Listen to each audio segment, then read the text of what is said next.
मरने का हमें कोई गम नहीं, मरने का हमें कोई गम नहीं ऐ खुदा।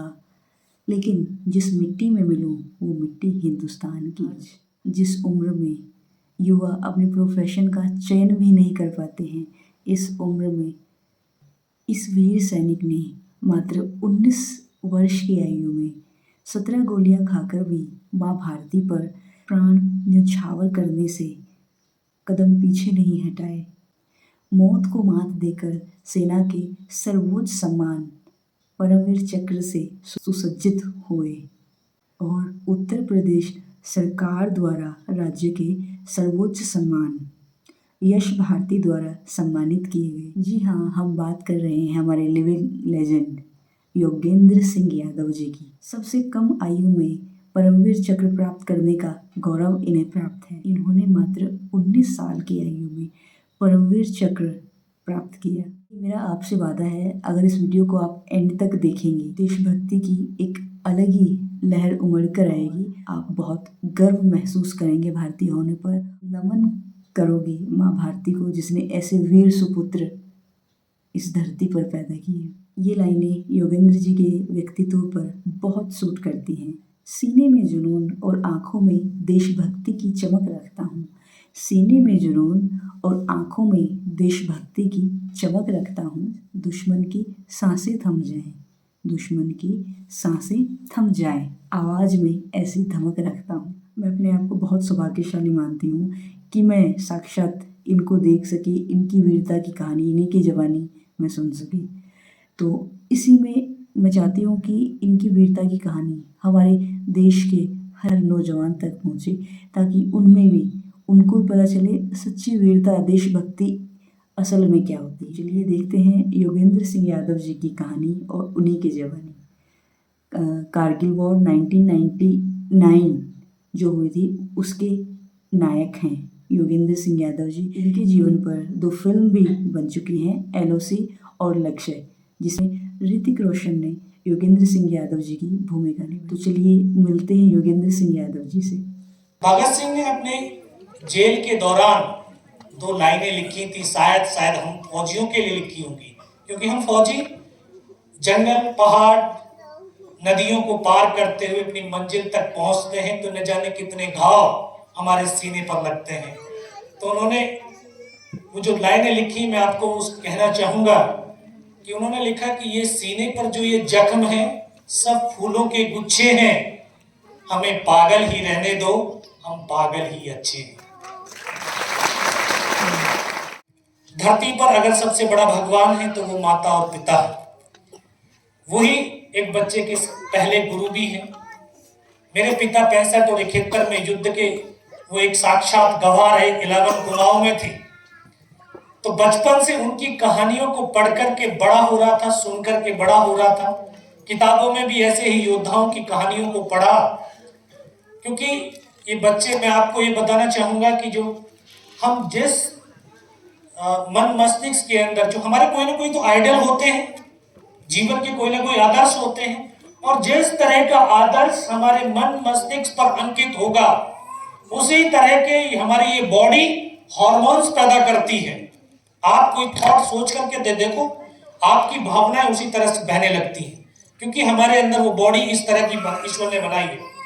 तो जिस तरह का आपका आइडियल होगा, उसी तरह के हार्मोन्स बॉडी के अंदर होंगे, उसी प्रकार के थॉट होंगे, उसी प्रकार से आपका बिहेवियर होगा, उसी प्रकार की आपकी पर्सनैलिटी, कैरेक्टर बनता हुआ चला जाएगा। तो बचपन से जो चीज सुनता हुआ आ रहा था, बस बचपन में वो सुनकर के अपने मन मस्तिष्क के अंदर सिर्फ एक ही छवि अंकित हुई, वो थी फौजी की। और फौजी की छवि अंकित होने के बाद बस ये सपने देखता था कि एक युद्ध लड़ूंगा।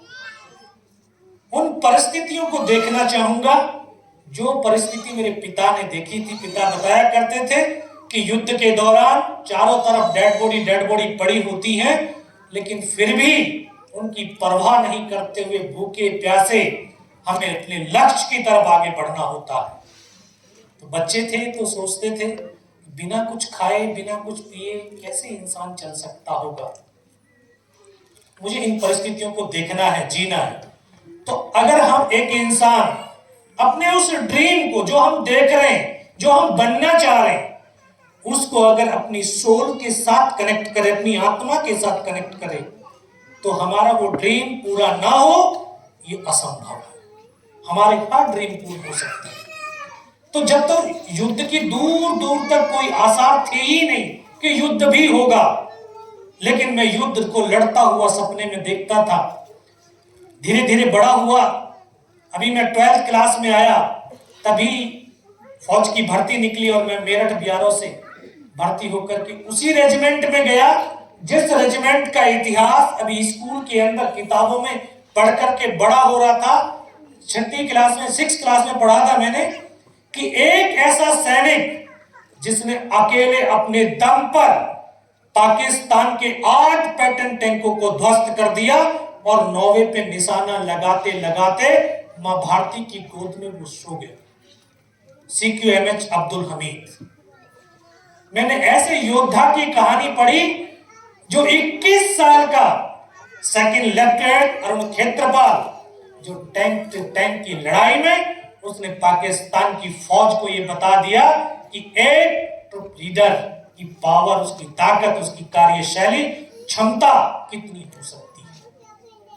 तो इस तरह वो उसी माहौल में पलता हुआ, फिर जब रेजिमेंट में गया तो 1 साल की ट्रेनिंग के बाद मुझे फर्स्ट पोस्टिंग कश्मीर वैली के अंदर मिली। कश्मीर में गया तो जैसा आप सब जानते हैं, न्यूज़पेपर में भी पढ़ा होगा, टीवी में देखा होगा, 1990 से कश्मीर वैली के अंदर हमारी फौज उग्रवादियों के साथ एक युद्ध लड़ती हुई चली आ रही है।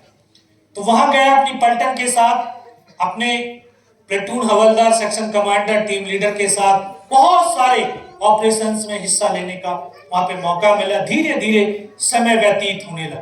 कारगिल, बटालिक, दरास, तुर्तुक, एक ऐसी जगह जहां पर सर्दियों के समय -60 डिग्री टेम्परेचर पहुंचता है, तो ऐसी जगह पर मानवता जिंदा रहे ये बड़ी कठिन बात। तो उसमें ये समझौता हुआ कि विंटर के समय दोनों सेनाएं विड्रॉल होकर के अपने अपने बेस कैंप में आएंगी और फिर जब गर्मी का मौसम शुरू होगा फिर अपने पोस्टों पे पहुंच जाएंगे। हमारी भारतीय सेना एक अनुशासन प्रिय सेना है। अनुशासन भारतीय सेना की रीढ़ की हड्डी है। उसी के तहत हम अपने बेस कैंप में आए, लेकिन वो बेस कैंप में न जाकर के उन्होंने हमारी तमाम चौकियों के ऊपर इतनी मजबूती के साथ वहां पर कब्जा जमा लिया कि उन्होंने कभी सपने में भी नहीं सोचा था कि हम यहां से वापस जाएंगे। लेकिन वो भूल गए ये हिंदुस्तान की मिट्टी है और इस हिंदुस्तान की मिट्टी में से सिंगने और शेर पैदा होते हैं। इन्हीं हिंदुस्तान के शेरों ने, सैनिकों ने -20 डिग्री टेम्परेचर में कंधे से कंधा और कदम से कदम मिला करके उनके शिखरों पर बने हुए बंकरों को उनका कब्रिस्तान बनाना शुरू किया। मेरी बटालियन उस समय कश्मीर वैली के अंदर थी। हमें भी तुरंत वहां पर डिप्लॉयड किया और हम दराज सेक्टर में आए।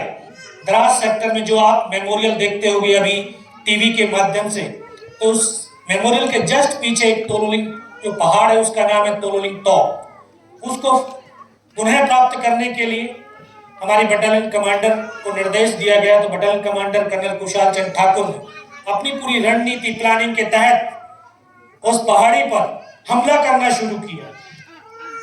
उस पर सबसे पहला हमला हमारे एक नायक सूबेदार लालचंद साहब ने किया। उनकी पूरी की पूरी टीम शहीद हो गई। दूसरा हमला सूबेदार रणधीर सिंह साहब अल्फा कंपनी ने किया।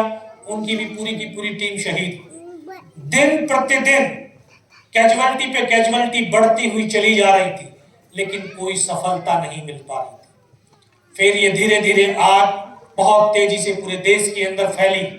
तो आपने कैप्टन सौरभ कालिया का नाम सुना होगा।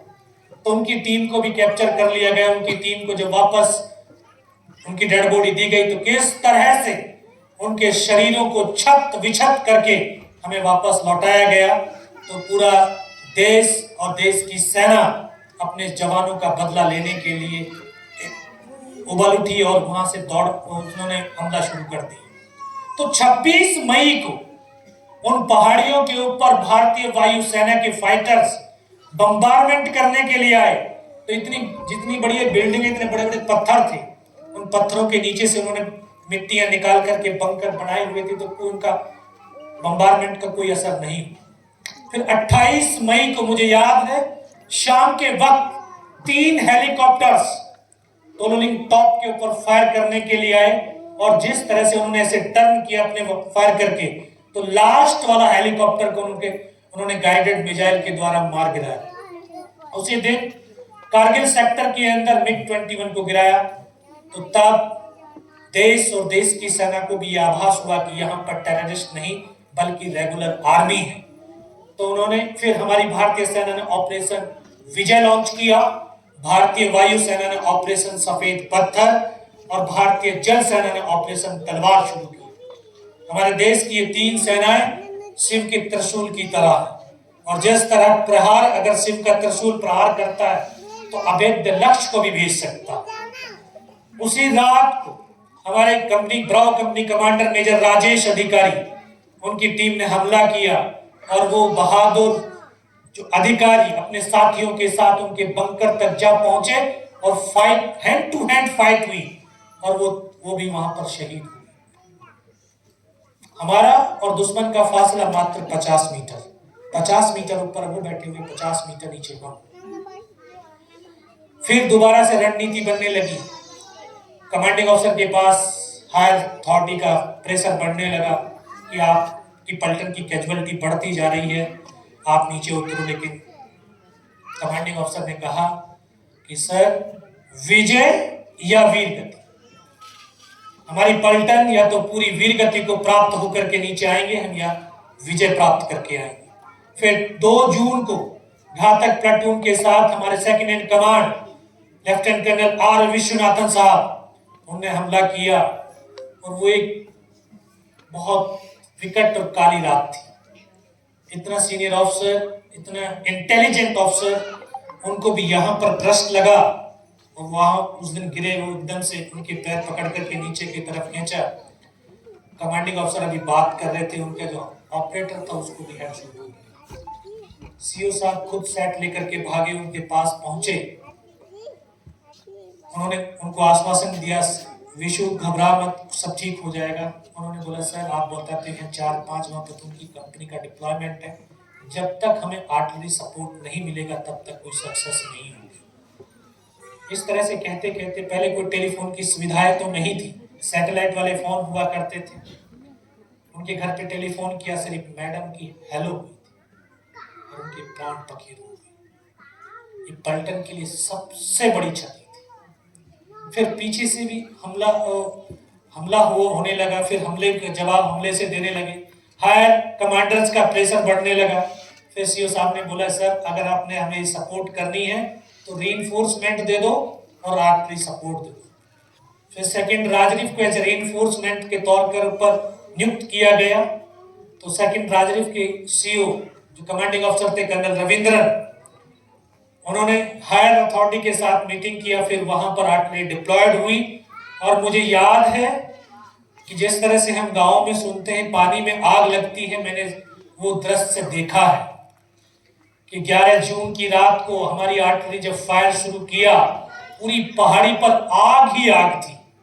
और सुबह फिर हमारी फौज ने जब अटैक किया तो फिर 12 जून को हमने पहली सफलता के रूप में वो तोलोलिंग टॉप पुनः प्राप्त किए। उसके बाद हमें वापस विड्रॉल हुए, और विड्रॉल होने के बाद जैसे ही अपना इक्विपमेंट, वेपन्स उसको रिकवर कर रहे थे, तभी हमें एक और आदेश मिला कि टाइगर हिल टॉप को फतेह करना। टाइगर हिल द्रास सेक्टर की सबसे ऊंची चोटी थी, जिसकी ऊंचाई लगभग 17,000 फीट, जिस पर बर्फ ही बर्फ थी, ऑक्सीजन नहीं थी।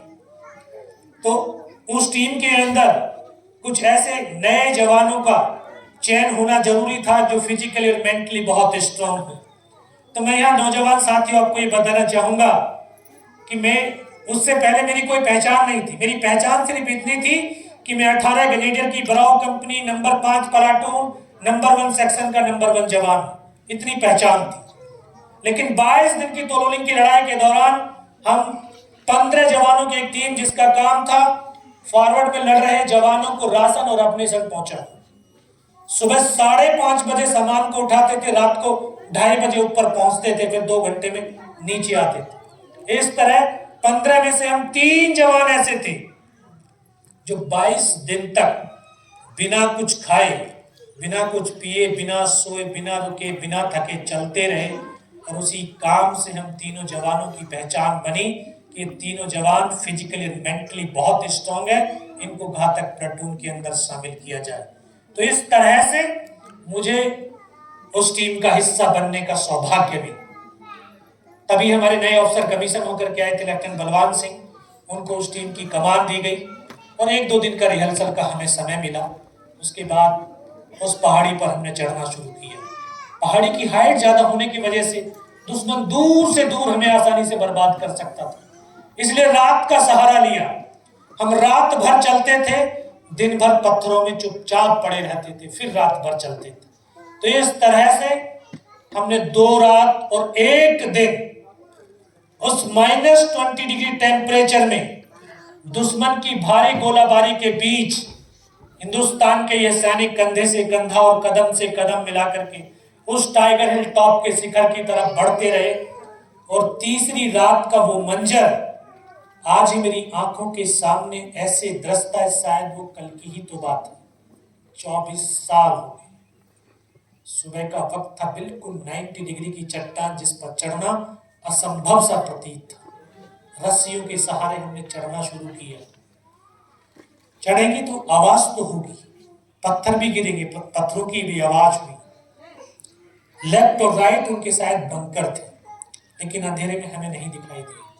वो सो रहे होंगे तो हमारी आवाज को सुनकर के वो एकदम से जगे। उनको लगा होगा कि हिंदुस्तान की फौज हमारे करीब आ गई। इस तरह से दोनों तरफ से फायर खुल। जब तक वो फायर खुला तब तक हम 7 जवान ऊपर चढ़ चुके थे। ऊपर चढ़े तो इस स्टेज के बराबर प्लेन स्पेस 7-8 मीटर का, सामने दुश्मन के 2 बंकर। हम 7 जवानों ने जाकर के आधाधुंध फायरिंग किया और उसमें बैठे हुए तमाम पाकिस्तानी सैनिकों को मौत के घाट उतार दिया। वहां से जो टाइगर हिल टॉप था मात्र 50-60 मीटर था।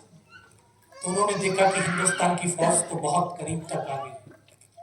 इतना जबरदस्त हमारे ऊपर बम्बारमेंट, गोलाबारी शुरू हुआ कि हम ऐसी परिस्थिति में थे कि 1 कदम आगे रखते हैं तब भी हेडशूट है और 1 कदम पीछे रखते हैं तब भी हेडशूट है, यानी मरना निश्चित था। लेकिन मैं नमन करता हूं उस देश की माओं को जो अपने बेटे और बेटियों को संस्कार स्वरूप कहती हैं कि सीने का दूध पिलाया है, सीने पर गोली खाना, कभी पीठ पर गोली मत खाना। तो आज ये हिंदुस्तान के बेटे और बेटियां अपने मां के वक्तव्य को सार्थक करने के लिए अपने सीने पर गोलियां खाते हैं, कभी पीठ पर गोली नहीं खाते।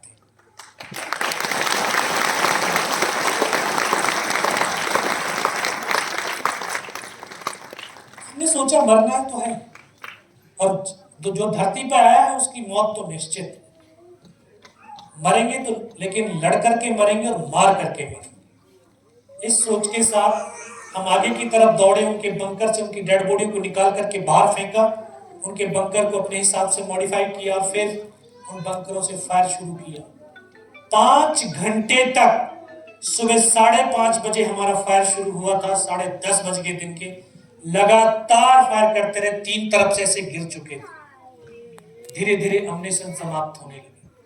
हम इतने विवश हो चुके थे, इतने मजबूर हो गए थे कि नीचे वाली टीम अम्नेशन फेंक रही है, 2 कदम दूर पड़ा हुआ है, उस अम्नेशन को नहीं उठा सकते, इतनी व्यवस्था। फिर जो हमारे साथ में हमारा टीम लीडर हवलदार मदन, जो हमारा प्लेटून हवलदार था, वो हमारे साथ था। उसने बोला कि अब की बार जब फायर होता है अपने फायर को बंद कर दो और अलग अलग बैठ जाओ।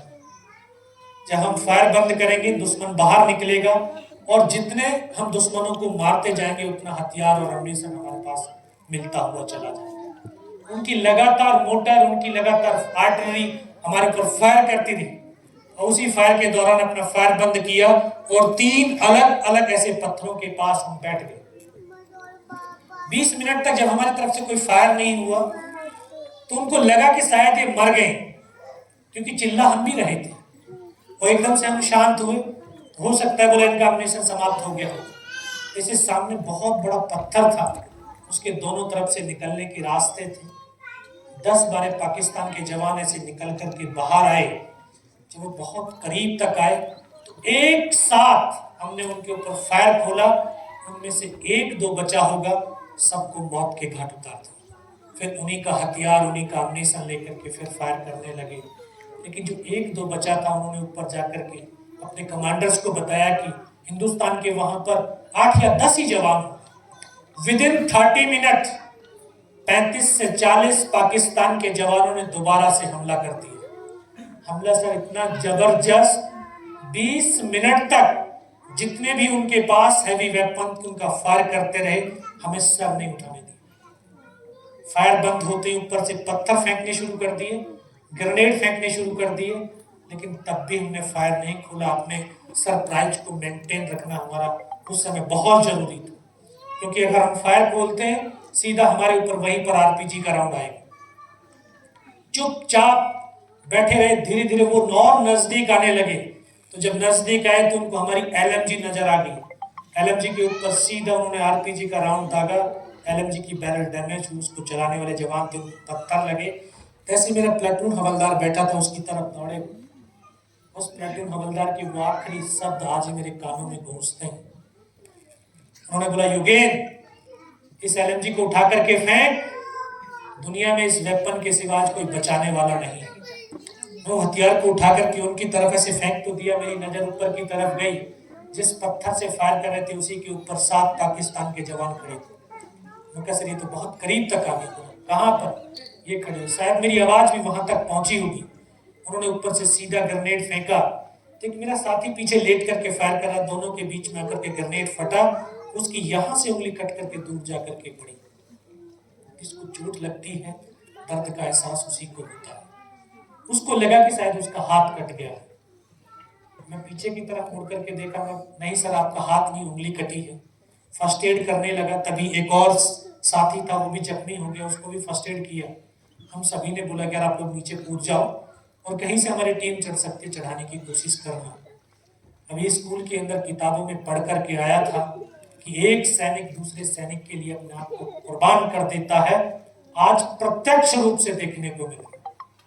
उन्होंने पता क्या बोला, यार जीना है तो तुम्हारे साथ जीना है, मरना है तो तुम्हारे साथ मरना। इससे बड़ी प्रेरणा शक्ति हमारे लिए कुछ हो ही नहीं सकती थी। एक स्नाइपर वाला हमारा लेफ्टिनेंट नरेश ऐसे फायर कर रहा था, उसके ऊपर 3 तरफ से फायर आने लगा। तो एक मेरा ट्रेनिंग का साथी था ग्रेनेडियर अनंतराम, दोनों को बोला कि आप लोग वहां जाओ, उसकी हेल्प के लिए जाओ। जैसे वहां से मूवमेंट किया, शायद मेरा मूवमेंट उनको नजर आ गया होगा। उन्होंने फिर ऊपर से ग्रेनेड फेंका, तो ग्रेनेड का एक स्प्लिंटर आकर के मेरे भी यहाँ पे घुटने के नीचे लगा। तो मैं जैसे खड़ा था एकदम से नीचे जा गिरा। मुझे भी लगा कि शायद घुटने से पैर कट गया। नीचे गिरते ही मन में आया देखता हूँ पैर कटा है कि नहीं। ऐसे हाथ मार करके देखा तो बहुत गहरा जख्म था। खुद बैठ करके ऐसे फर्स्ट एड कर ही रहा था, तभी एक और ग्रेनेड आगे गिरा। ग्रेनेड का टुकड़ा आकर के यहाँ लगा, यहाँ से ये टुकड़ा काट दिया। इसको कटने के बाद चेहरा पूरा सुन्न हो गया, कुछ भी दिखाई नहीं दिया। ऐसा लगा कि शायद आंखें चली गई। बहुत देर के बाद जब आंखें खुली, देखा ऊपर से नीचे तक लहूलुहान और नाक से खून की धार बह रही थी।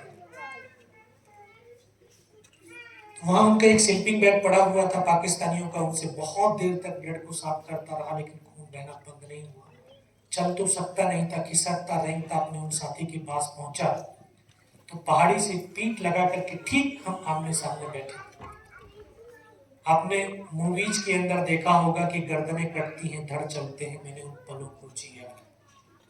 मेरा एक साथी मेरे जो, क्योंकि सर से लेकर के पैर तक लहूलुहान था, तो लेफ्टिनेंट नरेश मुझे फर्स्ट एड करने लगा। उसकी फील्ड पट्टी की पॉलिथीन फाड़ने के लिए उसका हाथ यहाँ तक पहुंचा था, उसको यहाँ पे गोली लगी, इधर से पूरा उसका भेजा निकलकर पीछे की तरफ से गिरता हुआ चला।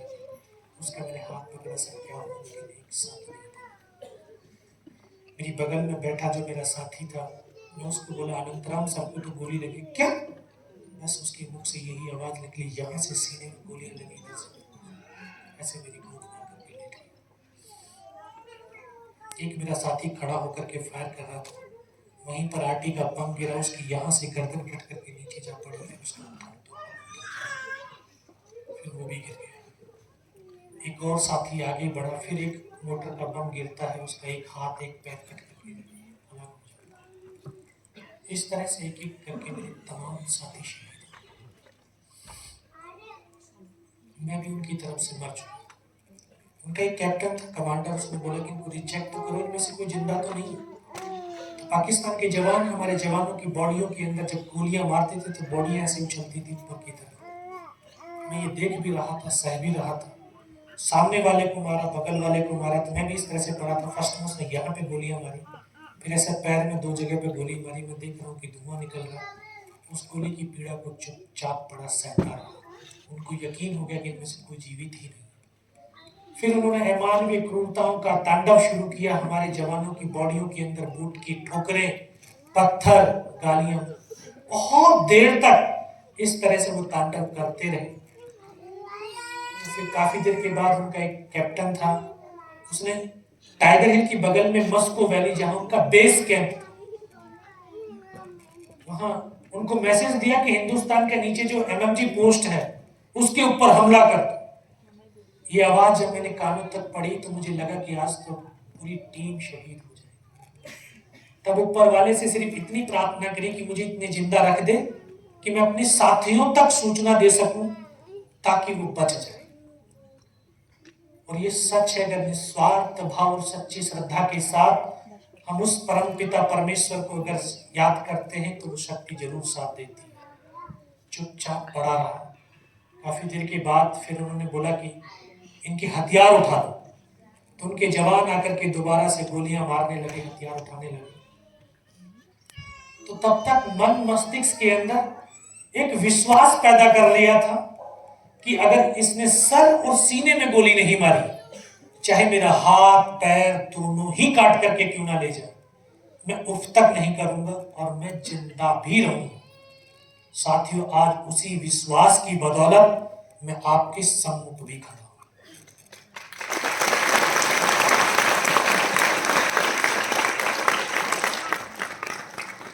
वो आए, दोबारा से गोलियां मारने लगे, फिर भी मेरे सामने वाले को मारा, बगल वाले को से रोटेशन से, फिर भी बाजू में पैर में गोली मारी। 2 कदम चलने के बाद न जाने उसको क्या हुआ, उसको लगा हो कि शायद जिंदा है। वापस मुड़ा तो उसने राइफल जब मेरे सीने की तरफ करी तब मुझे भी लगा योगेंद्र अब नहीं बचेगा। लेकिन कहते हैं जागो राखे साइया मार सके ना कोई। और इस देश को भारत माँ बोलते हैं। ऐसे ही नहीं बोलते कोई कंकर और मिट्टी वाली जमीन नहीं, बल्कि एक सजीव माँ भारती अपने बेटों की वीरता, शौर्य, बलिदान को कभी दफन होने ही नहीं देती। किसी न किसी एक को जरूर माध्यम चुनती है।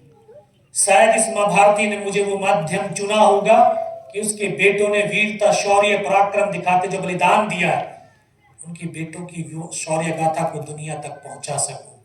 तभी तो जब उसने गोली चलाई तो यहाँ पर पर्स रखा था, पर्स में कुछ 5-5 रुपए के सिक्के भी पड़े हुए थे। शायद माँ भारती ने वो इकट्ठे कर दिए होंगे। जब गोली चली तो जाकर के वो सिक्कों पर रिकोचित होगी। मुझे खुद आभास हुआ कि शायद मैं मर गया हूं। उसका पाकिस्तान का दूसरा जवान आया होगा, उसने मेरा हथियार उठा करके शायद जा रहा होगा, जब उसका पैर मेरे पैर से टकरा तब मुझे एकदम से चेतना आई। मुझे लगा मैं तो जिंदा हूं। तब एक अंतर मन से आवाज है कि योगेंद्र अभी तक नहीं मरा तो अब मरेगा भी नहीं। मेरे पास एक हैंड ग्रेनेड बचा हुआ था। मैंने अपना ग्रेनेड को निकाला, उसकी पिन निकाल करके उसके ऊपर ऐसे फेंक दिया तो कोट के अंदर हुड लगे हुए थे, तो उसके हुड के अंदर वो ग्रेनेड गिरा और जब तक वो ग्रेनेड को हुड से निकाल पाता ग्रेनेड फट गया। उसका यहाँ से पूरा सर उड़ा और वो हमारे ऊपर आकर के ऐसे गिरा। इस धमाके से पाकिस्तान के जवानों में खलबली मची कि इनमें से कोई जिंदा है। कुछ बोले जिंदा नहीं, नीचे से रिइंफोर्समेंट आ गई। बस वही एक मौका था मेरे पास। मैंने दोनों हाथों से उसकी राइफल को ऐसे उठाने की कोशिश करी, लेकिन इस हाथ की हड्डी निकल के पूरी बाहर थी। यह हाथ तो हिला ही नहीं, सिर्फ कंधा कंधा हिला। बस इस हाथ से ऐसे राइफल को उठाया, वहां से ऐसे फायरिंग किया और 3-4 पाकिस्तानियों को और मार के लाया। फिर इसी हाथ से पलटा खाया दूसरे पत्थर से। 3-4 जगह से फायरिंग किया तो उनको लगा कि यहाँ पर अकेला नहीं है बल्कि रिइंफोर्समेंट ऊपर आ गई है।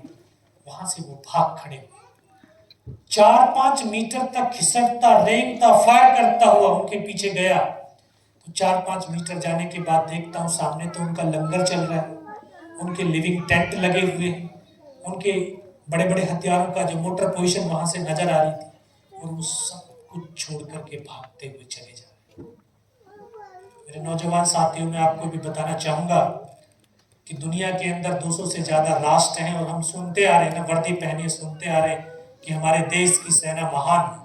वास्तव में जब हम देखते हैं प्रत्यक्ष रूप से, तो हमारे देश की सेना के जैसी कोई सेना ही नहीं, क्योंकि हमारे सैनिकों का विश्वास, जो भरोसा इस वर्दी के प्रति, अपने राष्ट्र के प्रति है, ऐसा शायद दूसरे में नहीं। मैंने देखा कि वो एक कंपनी उनकी वहां से भागती हुई चली जा रही है, वहां अकेला बंदा चुपचाप में पड़ा हुआ था।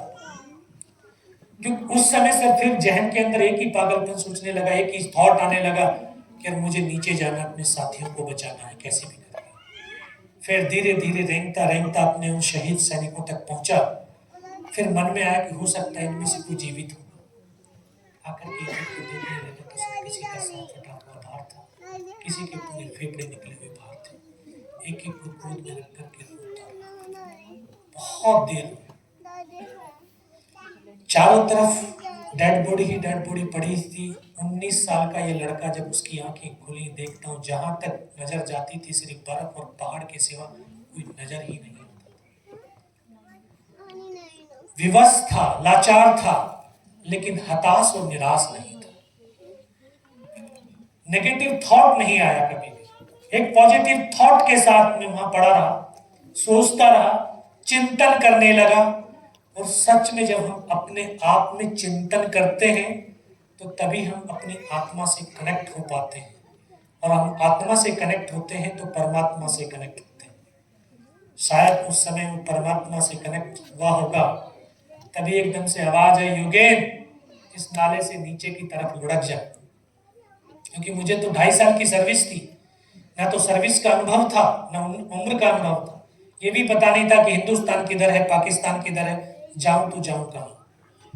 वो आवाज को सुनते ही मैं एकदम से अचंभित हुआ।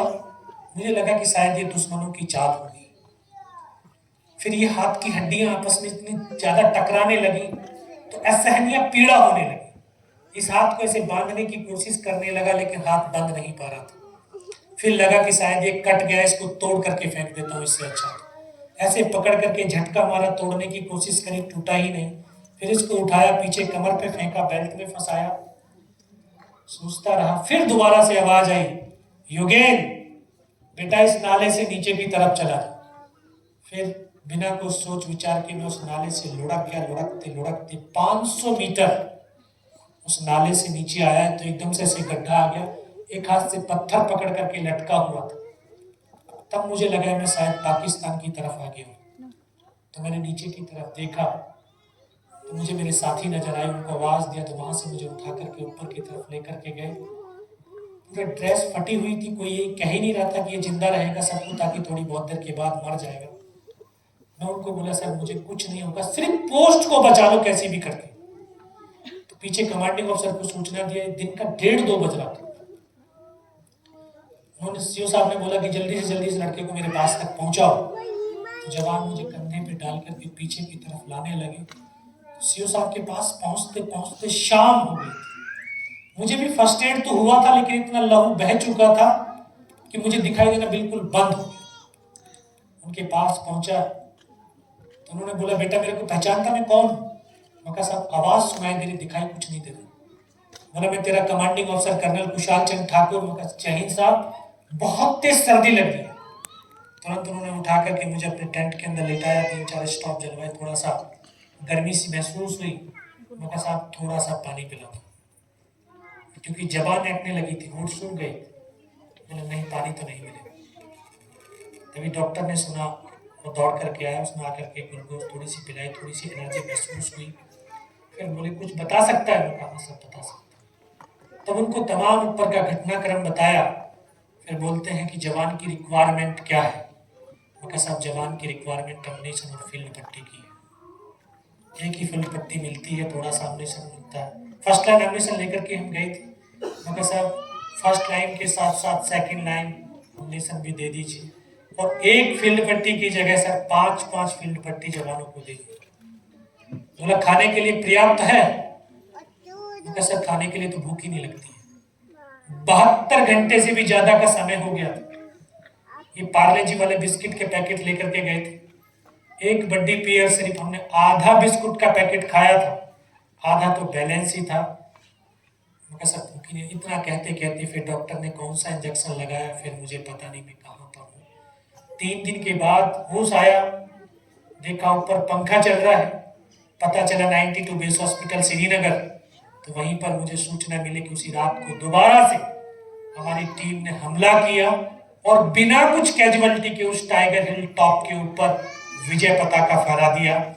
टाइगर हिल की जीत के बाद कारगिल युद्ध का यू टर्न हो गया, सीज फायर हो गया और आज हम 26 जुलाई को कारगिल विजय दिवस के रूप में मनाते हैं।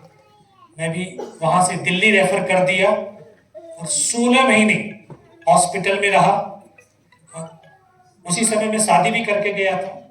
मेरी 5 मई की शादी थी और 5 जुलाई को मुझे गोलियां लगी। फिर वहां पर 16 महीने हॉस्पिटल के बाद पहली बार माँ से और पत्नी से जब मिला तो ये एक जोक है, वैसे नहीं है ना, क्योंकि एक इमोशनल टच होता है। माँ भी रोने लगी। एक फौजी में इतना हिम्मत होती है, सच में हिम्मत होती है कि वो माँ को रोता हुआ नहीं देख सकता। मैं तो माँ को यही बोला, मम्मी अगर रोने से मैं ठीक होता हूँ तो मेरा बेड भी बाहर निकाल लो और मैं भी रोना शुरू करता हूँ, जल्दी ठीक हो जाऊँ।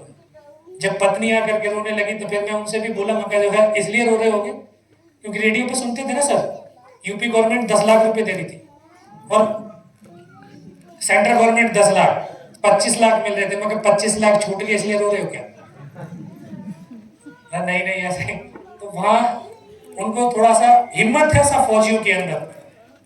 फिर मैं वापस भारतीय सेना में गया 16 महीने के ट्रीटमेंट के बाद और 25 साल 5 दिन की सेवा करके 31 दिसंबर 2021 को मैं सेवानिवृत्त हुआ। लेकिन अपने कर्तव्य और दायित्व से निवृत्त नहीं हुआ।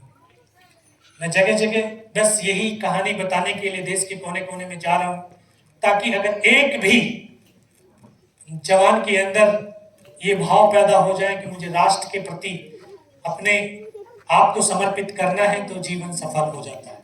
आप बहुत सौभाग्यशाली, वो माएँ बहुत सौभाग्यशाली हैं जो अपनी कोख को, वो बहनें बहुत सौभाग्यशाली हैं जो अपनी राखी को, और वो पत्नियां अपनी बहुत सौभाग्यशाली हैं जो अपने मांग के सिंदूर को सीमाओं पर खड़े होकर के गर्व महसूस करती हैं।